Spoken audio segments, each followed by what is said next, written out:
So I got a little crazy last night about 10:30 at night and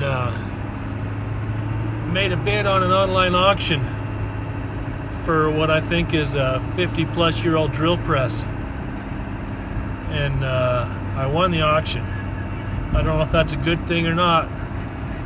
It's 540 miles away, so I'm going to try to make a run to pick it up. I've got from noon to 7 o'clock tonight and from noon to 5 o'clock tomorrow to pick it up. Otherwise I don't get it and they charge me for it, and I'm just screwed. So I'm making a run to try to get this drill press and get it home.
I've been on the road for over 8.5 hours. I gotta go see what I bought now. Hopefully it's worth the drive. Well, I've got it all loaded up in the truck and gonna haul it home. It's a little more beat up than I was hoping it would be, but hopefully it'll work out okay in the end. It wasn't just a long drive for a piece of junk. Let me flip this camera around and show you what it looks like.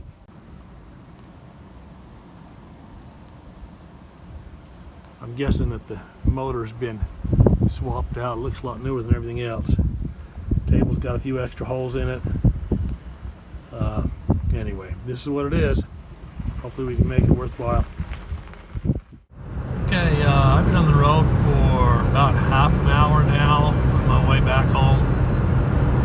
I refueled, washed all the bugs off my windshield, and I'm headed back home. I'm not gonna film anything on the way home. Just imagine, if you really want to, or if you even care, just everything you saw on my way out, except going the other direction and in reverse. When we get home, I'll eventually get this thing out of the truck and look at it and maybe show you what I got.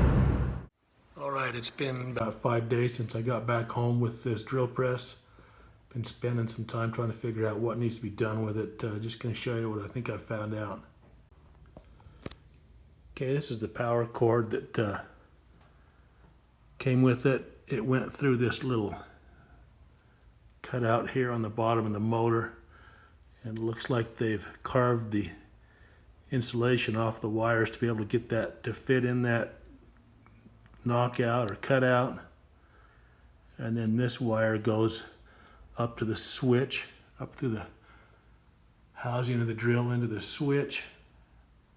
There's 4 wires in there. 2 of them with power go to one end of the switch, and then 2 come back, go back into the motor here. I'm not real fond of the way this is set up, so my plan is to put a box here on the motor, run the power in one side of the box, run this line from the switch into the other side of the box, so this power line's not coming through the bottom of this notch on the motor and not hanging there and all twisted up. Another issue is, let's see if we can get this light up here. The belt is off. There's the belt. It needs to be replaced as well, and I've ordered a new one of those. The belt was, let's see here, there we are. The belt's been rubbing on this wire that runs to the switch, and it's worn off all the insulation on that part of the wire, so I'm going to replace that part of the wire. I might replace the whole cord, all the wires. Anyway, I'm working on that. Like I said, I've got that belt ordered. Should be here first part of next week, and hopefully I can get this wiring figured out and we can get this thing running. I think I told you before that this table is rougher than I thought it was going to be. It was covered up in the pictures that I saw online. Obviously somebody's drilled a whole bunch of holes on top of this table, which baffles me. But other than that, I don't think it's in as bad a shape as I may have thought it was. So I'm just going to keep working away at it and see if I can't get this 50-plus-year-old drill press up and running. I'll let you know how it goes. All right, it's been 2 weeks since I left my house to go get this drill press. I've got it home, and let me show you what I've done with it. Seems like I mentioned before some of the issues that I had with it. I ended up replacing all the wiring on it. Started with the new plug-in, actually new wire all the way through it.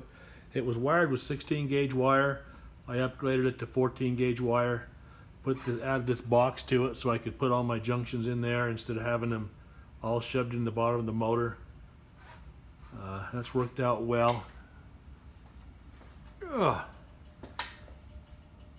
This wire before was 4 strands of 16 gauge. I've replaced it with 2 strands of 14 gauge. So it makes it a smaller diameter motor, so it's less apt to have the belt rub on it. Got a couple of sticks in there right now to make sure that it stays out of the way of the belt. I ordered a belt, I mentioned that. I ordered a belt, it showed up it was the wrong one, so I had to order another belt. That's why it's been 2 weeks to get everything put together again. Anyway, it's all wired up and it runs. I've got most of the stuff broke loose on it that was froze up with rust, and it seems to be working pretty good.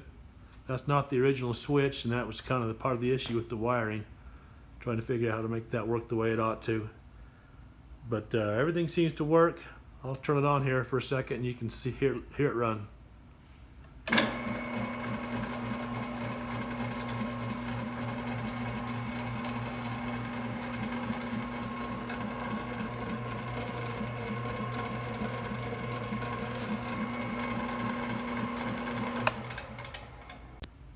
Sounds pretty smooth to me. It was a lot rougher when I was running the old belt on it, but with this new belt it seems to run really good, so I'm pretty happy with it.